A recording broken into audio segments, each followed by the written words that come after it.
नमस्कार. मी भाऊ तोरसेकर. तुम्ही बघत आहात प्रतिपक्ष.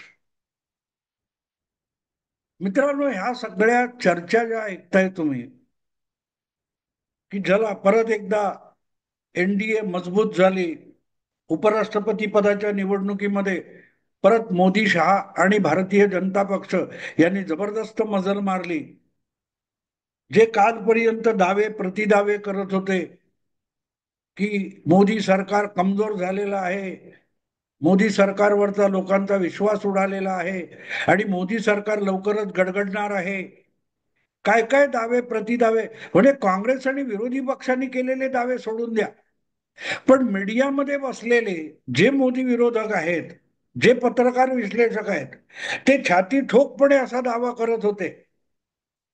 आणि अशा लोकांच्याच प्रचार अपप्रचार आणि अफवाबाजीला हुरळून उपराष्ट्रपती पदावर निवृत्तीच्या काळात चैन करू शकणारे जगदीप धनखड बळी पडले. मी त्यांचा बळी गेला असं म्हणतो, कारण हा जो प्रचार असतो, अपप्रचार असतो, त्याची सत्ता उंचीवर बसलेल्या लोकांना तपासून बघता येत नाही. आणि त्यामुळे अशी दिशाभूल करणारे लोक ज्यांच्या जवळपास असतात, घोटाळ्यात असतात, त्यांना उद्धव ठाकरे असतील, शरद पवार असतील, अनेक जण बळी पडतात.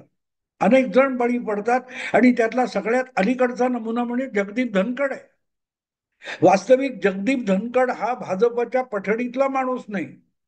आणि भाजपच्या पठडीतला याचा अर्थ असा की जो बालपणापासून राष्ट्रीय स्वयंसेवक संघाच्या पठडीमध्ये, संस्कारामध्ये, शैलीमध्ये ज्याचा मानसिक विकास झालेला आहे, ज्याची मनोभूमिका तयार केलेली आहे, अशा पठडीतला जगदीप धनखड हा माणूस नव्हता. आणि तरीही आपली सर्वसमावेशकता दाखवण्यासाठी मोदी पंतप्रधान झाल्यापासून किंवा मोदींनी भाजपचं सर्वोच्च नेतृत्व हाती घेतल्यापासून हा सातत्याने प्रयत्न चालवलेला आहे की आम्ही संकुचित नाही, आम्ही सर्वसमावेशक आहोत, आम्ही एक्सक्लुझिव्ह नाही, आम्ही इन्क्लुझिव्ह आहोत. भाजपवर मुस्लिमांचे विरोधक, बिगर हिंदूंचा द्वेष करणारे असा जो शिक्का बसलाय, हा पुसण्यासाठी भाजपचे लोक, संघाचे लोक सातत्याने प्रयत्न करत असतात. आणि त्या प्रयत्नाचा एक भाग म्हणून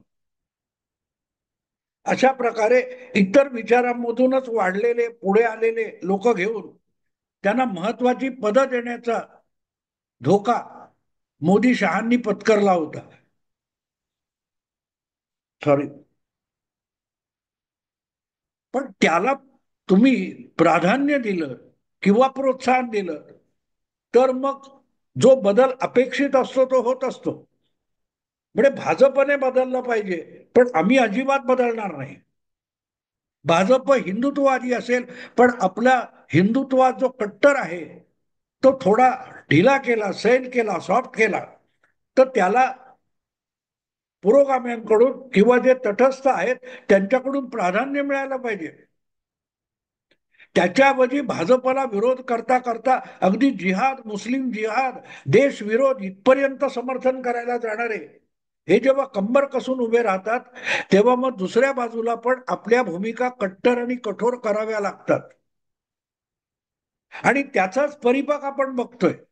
जगदीप धनखड यांच्यासारखा जो भरभक्कम संघ विचाराच्या बाहेरचा माणूस होता, काँग्रेस, भारतीय लोकदल, जनता पार्टी, जनता दल, अशा सगळ्या पक्षांमधून आणि विचारांच्या गोतावड्यातून फिरून आलेला माणूस, ज्या विश्वासाने नरेंद्र मोदींनी किंवा अमित शहानी उपराष्ट्रपती पदावर बसवला होता, त्याला भाजपच्याच हजारो लोकांचा विरोध होता, ज्यांनी आपलं आयुष्य भाजप, जनसंघ, RSS उभं करण्यात खर्ची घातले. अशा आपल्या भक्कम विश्वासू सहकार्यांची नाराजी पत्करून जेव्हा भाजपचं नेतृत्व जगदीप धनखड सारख्या माणसाला उपराष्ट्रपती पदावर, एका संविधानिक पदावर आणून बसवतं, तेव्हा त्यातून परस्पर विश्वास निर्माण करणं, सौहार्द निर्माण करणं, याला प्रोत्साहन दिलं पाहिजे. त्याच्या ऐवजी जे विष कालवलं जात होतं सातत्याने, अमुक झाला की हा संघवाला तो संघवाला, आणि मग संघ म्हणजे देशाचा शत्रू, हे जे काही चित्र निर्माण केलं जात होतं, तो अपप्रचार होता. आणि त्या अपप्रचाराला जगदीप धनकड बळी पडले. पण ज्या भाजपला किंवा संघाला सेक्युलर बनवावं असा आग्रह करणारे लोक आहेत, तेच एक प्रकारे बॅकफुटवर गेलेले. कारण आता धनखड यांच्या जागी आलेला माणूस हा बालपणापासून, कोवड्या वयापासून संघ संस्कारामध्ये वाढलेला, आणि कसलीही अपेक्षा न बाळगता, कसल्याही लालचीला बळी न पडणारा पक्का स्वयंसेवक हा उपराष्ट्रपती पदावर आणून बसवला गेला. त्याचं श्रेय संघाला किंवा भाजपला देण्यापेक्षा या कडव्या कट्टर आणि माथे फिरू संघ विरोधकांना द्यावं लागेल. संघ आपली कट्टरता हळूहळू सैल करत असताना त्याला परत एकदा कट्टर व्हायला भाग पाडण्याचा जो काही उद्योग चालतो, त्याचा हा परिपाक आहे. आणि म्हणून हा विषय मी घेतलेला आज, की धनखड यांच्या जागी राधाकृष्णन यांना आणून नेमकं काय साधलं गेलं. एक बाजूला तात्विक आणि सगळे वैचारिक बाजू असते, पण दुसऱ्या बाजूला व्यवहार असतो. आणि राजकारण हे तात्विक असतं, त्यापेक्षा अधिक व्यवहारी असतं. कागदावर गणित लगेच सोडवता येतं, पण ते गणित व्यवहारात सोडवणं सोपं नसतं. एका मिनिटात तुम्ही कागदावर, मला आठवतं जे नोटबंदी विषयामध्ये ज्यांना फार मोठं महत्व दिलं गेलं किंवा ज्यांचं नाव गाजत होतं, ते अनिल बोकील यांचा नोटबंदीचा आग्रह होता. आणि त्यांनी तो अगदी मनमोहन सिंग यांच्यापासून बाबा रामदेव आणि नरेंद्र मोदींपर्यंत सगळ्यांना पॉवर पॉइंट प्रेझेंटेशन करून दाखवलेला होता. तो सगळ्यांना पसंत असला. तो तत्वतः पसंत होता, पण व्यवहारी अडचणी होत्या. आणि म्हणून एकदा माझी आणि वकील यांची भेट झाली, तेव्हा ते मोदींवर नाराज होते. कारण होतं की मोदींनाही ती कल्पना आवडली होती, पण मोदी पंतप्रधान होऊन 1.5 वर्ष उलटलं तरी याविषयी काही हालचाली करत नाहीत.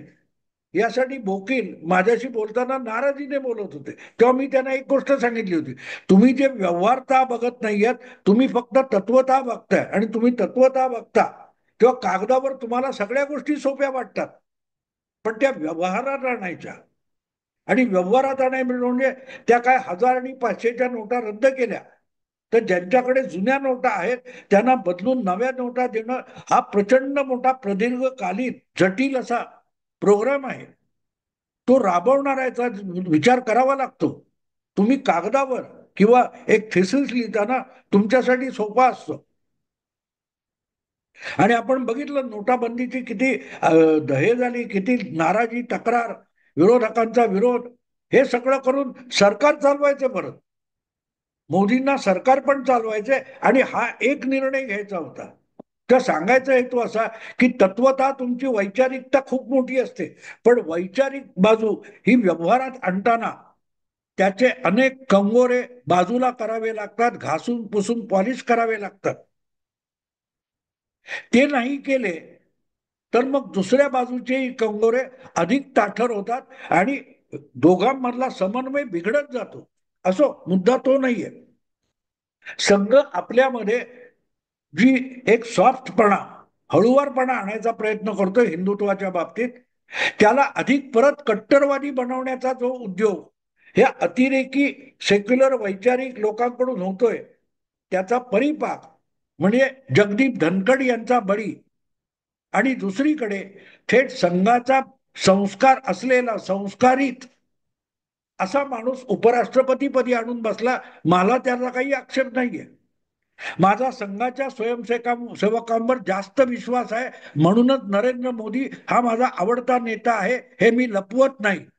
कारण संघाचा स्वयंसेवक हा बाकी काही करेल, पण तो कट्टर राष्ट्रवादी असतो. आणि वैचारिकतेच्या आहारी जाऊन भारतीय समाज आणि भारतीय राष्ट्राचं कुठलंही नुकसान तो करू शकणार नाही, याची मला खात्री आहे. असो, मुद्दा तो नाही.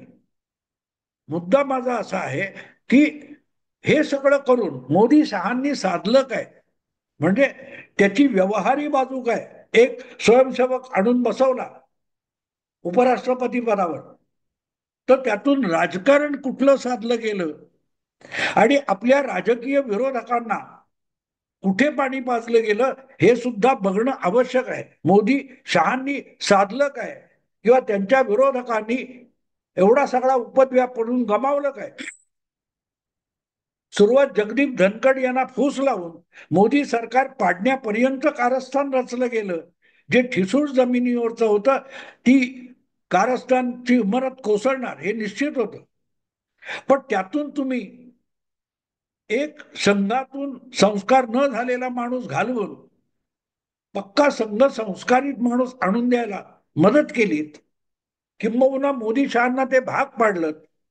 तर मोदी शहांनी त्यातून काय साधलं, राजकीय दृष्ट्या काय साधलं त्याची चर्चा बिलकुल होत नाही. अगदी बाजूचे असो विरोधक असो त्यांच्याकडून ही चर्चा झाली नाही की राधाकृष्णन हा संघाचा स्वयंसेवक उपराष्ट्रपती म्हणून निवडून आणण्यात आणि जिंकण्यात आणि प्रचंड अधिक मतांनी जिंकून आणण्यात राजकारण कुठलं साधलं गेलं आणि कुठले राजकीय डावपेच पुरते तोंडघशी पडले. तुम्हाला संघ सत्तेच्या जवळपास नकोय. संघ विचाराचा कोणही राजकारणात, सत्तेच्या राजकारणात यशस्वी ठरू नयेत यासाठी तुम्ही डावपेच करता. पण झालं काय बघा, एक संघ विचाराचा नसलेला उपराष्ट्रपती तुम्ही घालवलात. पण दुसरीकडे कट्टर संघ विचाराचा संघाचा स्वयंसेवक असलेला उपराष्ट्रपती निवडून आणण्यासाठी जेव्हा 452 मतं पडतात तेव्हा एनडीए मध्ये संघ विचाराशी ज्यांची सहमती नसते अशा लोकांच्या मदतीने संघ विचाराचा माणूस उपराष्ट्रपती पदी आणून बसवला जातो.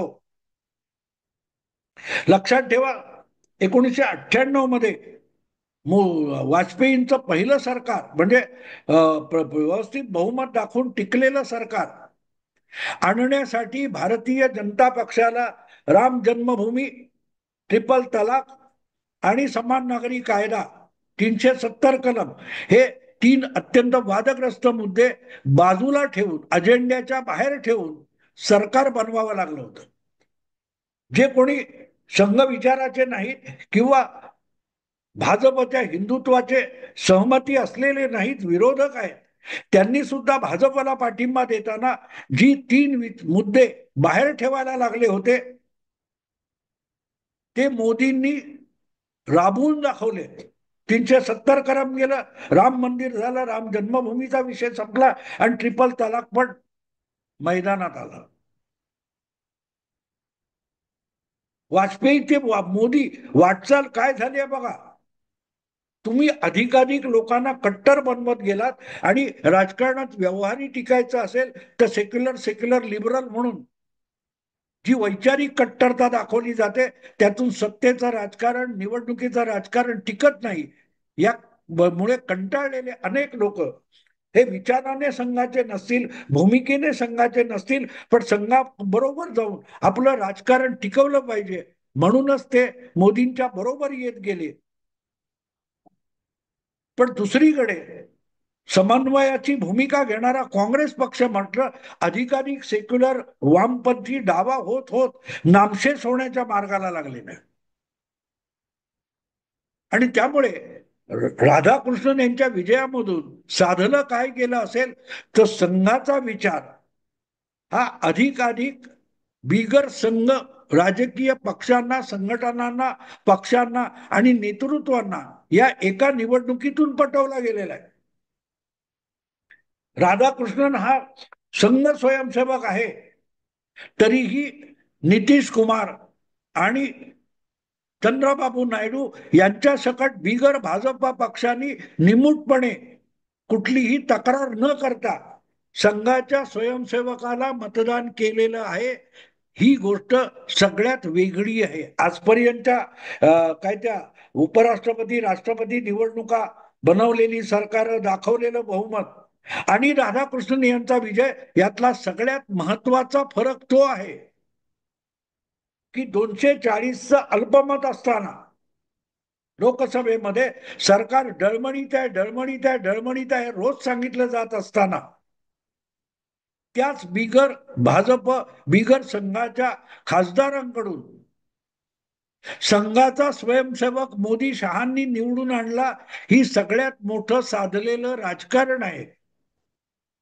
आणि संघ विरोधाची पराकाष्ठा करणार एकांगी राजकारण करणाऱ्यांचा झालेला पराभव हे या उपराष्ट्रपती निवडणुकीतलं सगळ्यात मोठं फलित आहे. संघाच्या 100व्या वर्धापन दिनाच्या मुहूर्तावर किंवा पूर्वसंध्येला एक संघ स्वयंसेवक अगदी अर्ध्या चड्डीत, अर्ध्या पॅन्ट मध्ये, हाफ पॅन्ट मध्ये संघ स्वयंसेवक म्हणून आयुष्यातल्या तरुणपणी सुरुवात करणारा माणूस आज उपराष्ट्रपती पदावर शताब्दीच्या निमित्ताने बसला. याचं श्रेय जितकं मोदी शहांना आहे तितकंच त्यांच्या कट्टर वेडगळ विरोधकांना सुद्धा आहे. काय योगायोग आहे बघा. धनखडना कारस्थाना जोडून ज्यांनी घालवला त्यांनीच एक स्वयंसेवक आणून उपराष्ट्रपती पदावर बसवलेला आहे.